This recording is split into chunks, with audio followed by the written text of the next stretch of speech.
TV everywhere.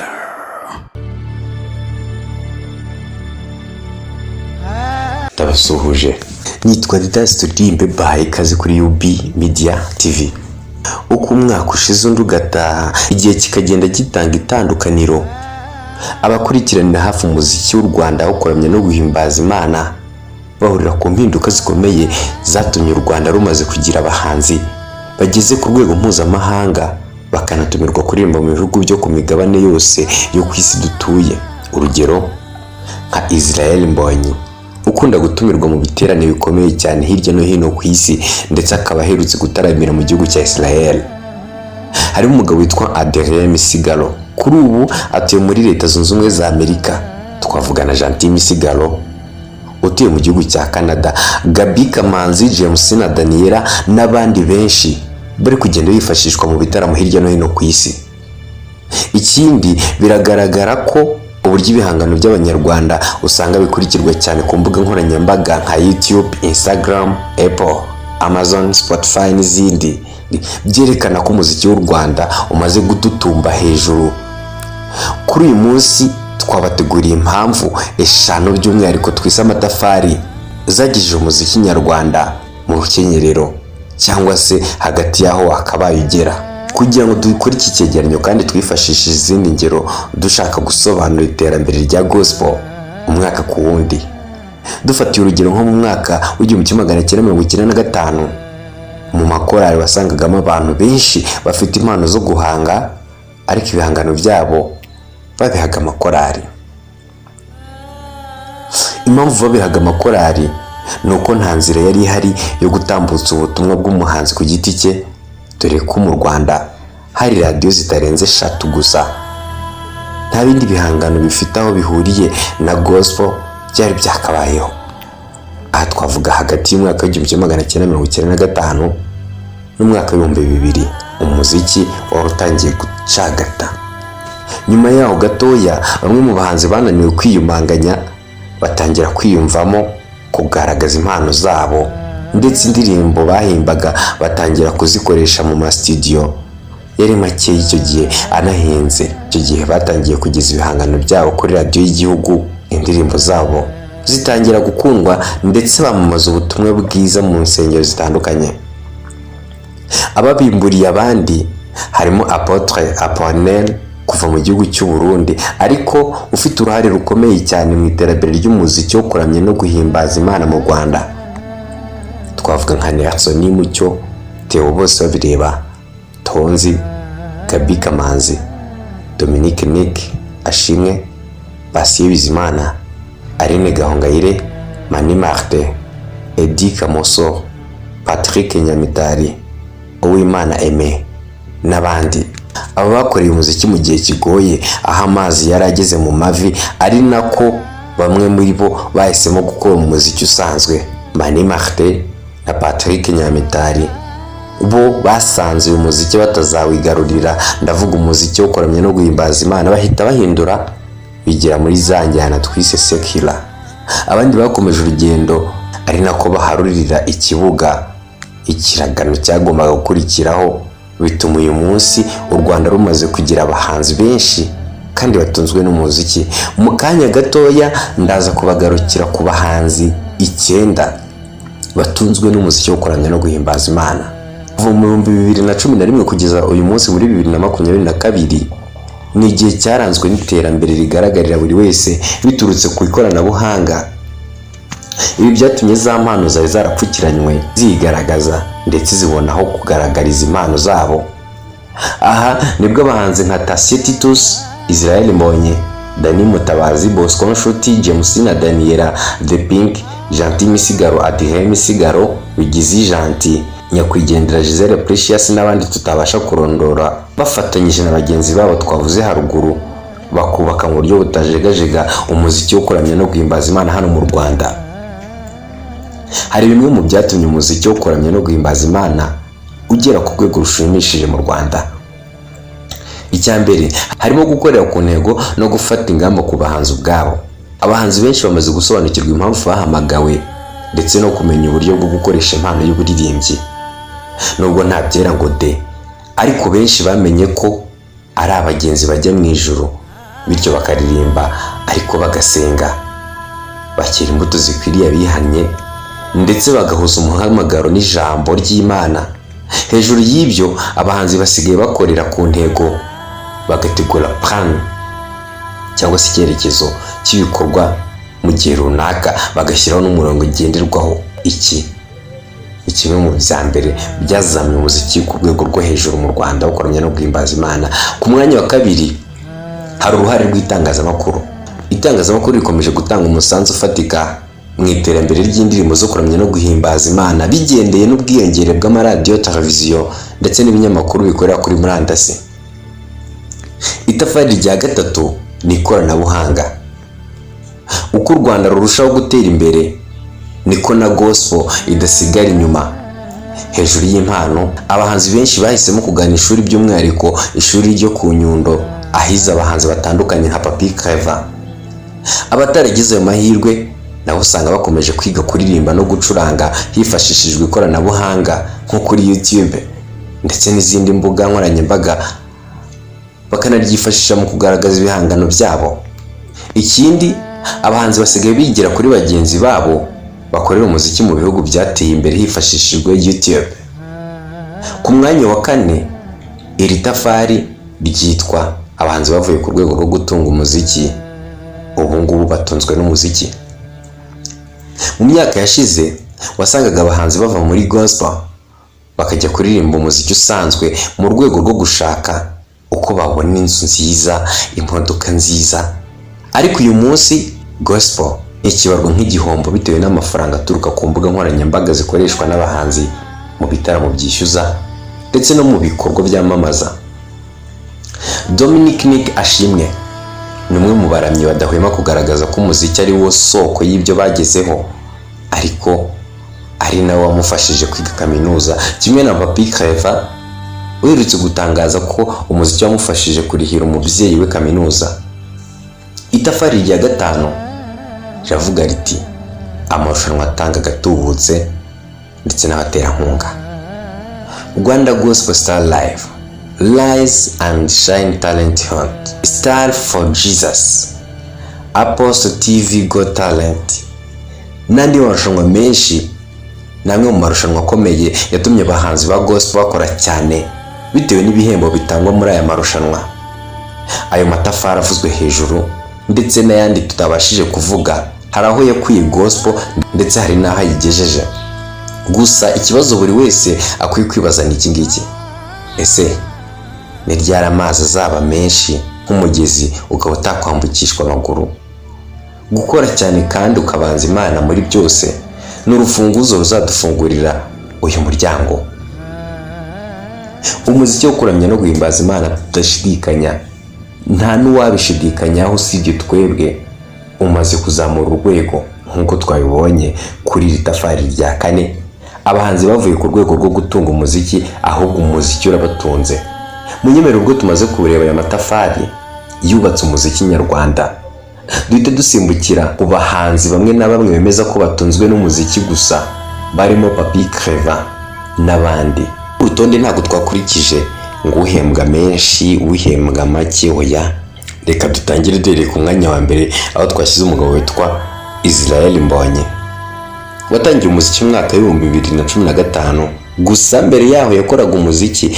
Gusa uyu mwaka tuvuze niho yatangiye kumenyekana mu muziki we by'umwihariko.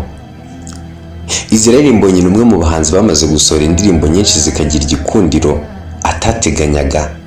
Muri izo ngizo twavuga ku migezi, number 1, yankuyeho urubanza, nzibyo nibwira, icyambu, yaratwimanye, baho, indirimbo yasohoye muri iyi minsi twanda ko barendi, aho kuri ubu bamaze kwigwizaho imizinga ine yamuritse, arizo number 1, intashyo, icyambu ndetse n'itwa mbwira. Nyuma yo gutaramira muri Canada ndetse akaba ategerejwe muri Australia mu ntangiriro za 2023, kuri ubu ari mu myiteguro yo kumurika izindi album ebyiri mu gitaramo giteganyijwe kwa 25 Ukuboza 2022 kizabera muri Beka Arena tariki 30 z'uku kwezi kwa 12 Israel Mbonyi azaba ari i Burundi, azataramira abarundi. Ku mwanya wa kabiri munyemere turebe witwa Gaby Kamanzi.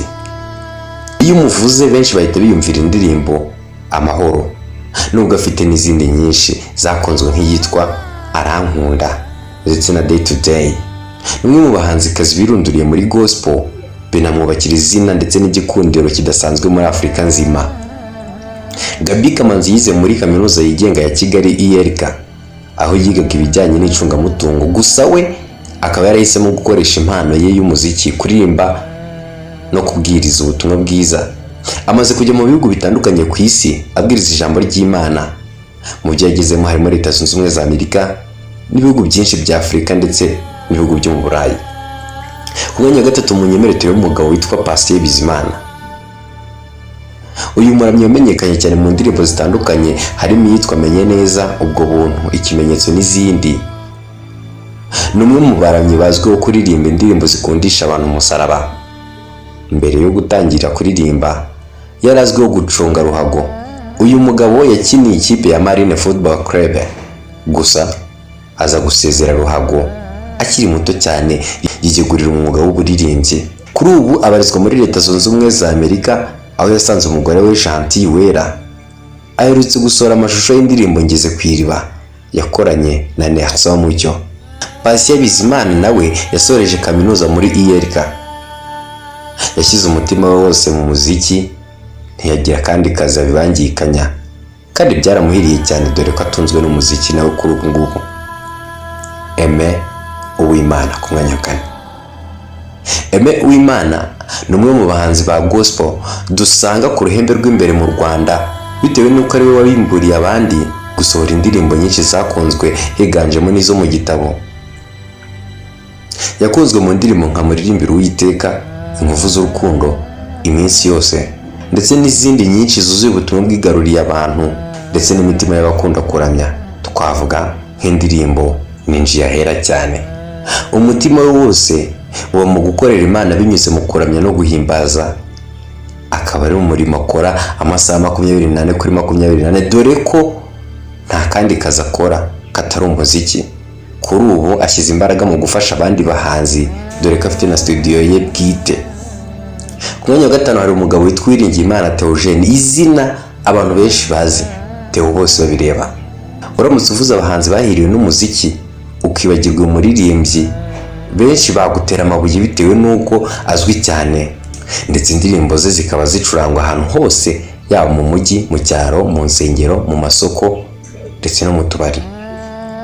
Kuba aririmba ubuzima bwa buri munsi biri mu bituma benshi mu ngeri zitandukanye biyumvamo indirimbo ze. Yanditse indirimbo nyinshi zirimo Icyifuzo, Ikizurubwa, Ingoma Yawe, Kubita Utababarira ndetse n'izindi nyinshi. Yakunze kumvikana atangaza ko ibyo yagezeho hafi ya byose abikesha ubuhanzi. Nta kandi kazi afite katari umuziki akora uhimbaza Imana. Ahorana ubutumire bw'ibitaramo n'ibiterane by'abantu baba banyotewe no gufatanya no guhimbaza Imana. Urugero nk'ubu ushobora gusanga iminsi yose isigaye ngo uyu mwaka urangire ipangiye. Ikinyamakuru dukesha iyi nkuru Paradise.rwa ifite amakuru yizewe avuga ko hari ikigo gikomeye cya leta giherutse gushaka kumuha akazi ko kuririmba mu bitaramo byacyo, ababwira ko bitashoboka kubera ubutumire bwinshi yari afite. Munyemere tugaruka ku mugabo witwa Serge Iyamuremye. Serge Iyamuremye undi muhanzi kuri ubu barizwa ku mugabane wa Amerika, aho yasanze umukunzi we ndetse bakaba bitegura gusezerana imbere y'Imana mbere y'uko uyu mwaka urangira. Yamenyekanye mu ndirimbo nka Biramvura, Umwuka Wera, Ese Aragarutse, yasubiranyemo na James na Daniela, Arampagije n'izindi. Umuziki ni umutunze ndetse waramuhiriye cyane. Ku mwanya wa karindwi Tonzi. Yego ni Tonzi, umuhanzikazi Uwitonze Clementine uzwi nka Tonzi, ni umwe mu bahanzi bahiriwe n'urugendo rw'umuziki ukagera no ku rwego batunga.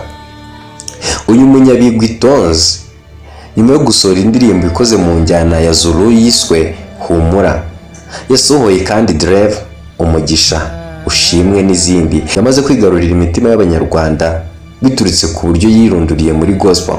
Tonzi ari mu bahanzi ba gospel babashije gukora bwa mbere ibitaramo byishyuza, dore ko ubwo yigaga mu mashuri abanza mu mwaka w'1992 aribwo yasohoye indirimbo bwa mbere muri studio, maze nyuma y'umwaka umwe gusa akora igitaramo yishyuza amafaranga 100 ku bantu bari muri VIP n'igiceri cya 20 ku bantu bari barahasanzwe.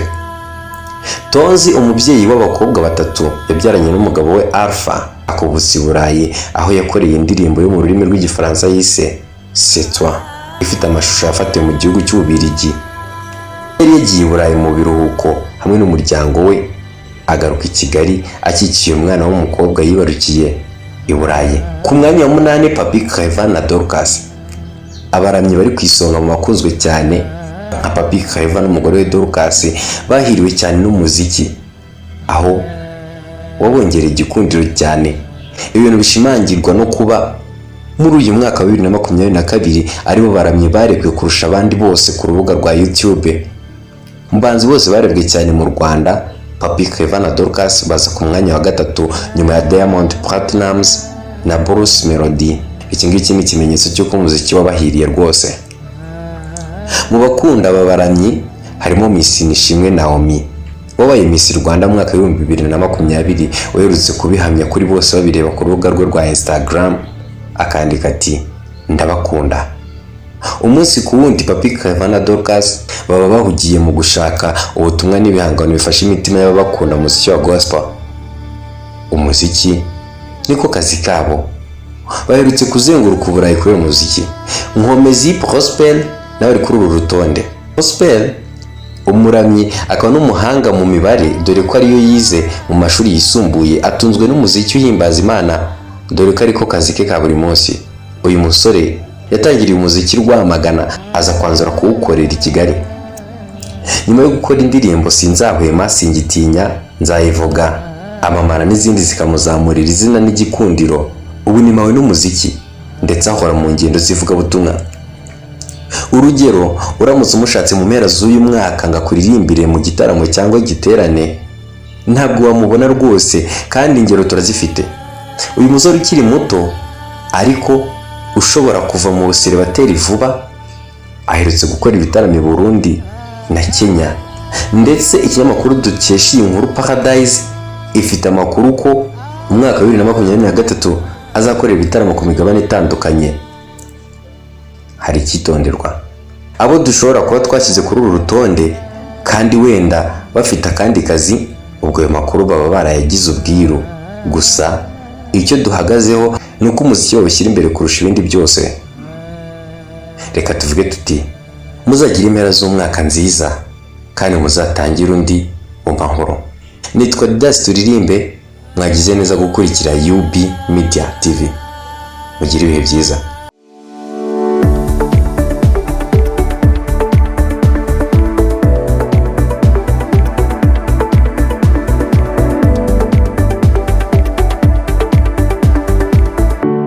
UB Media TV, everywhere.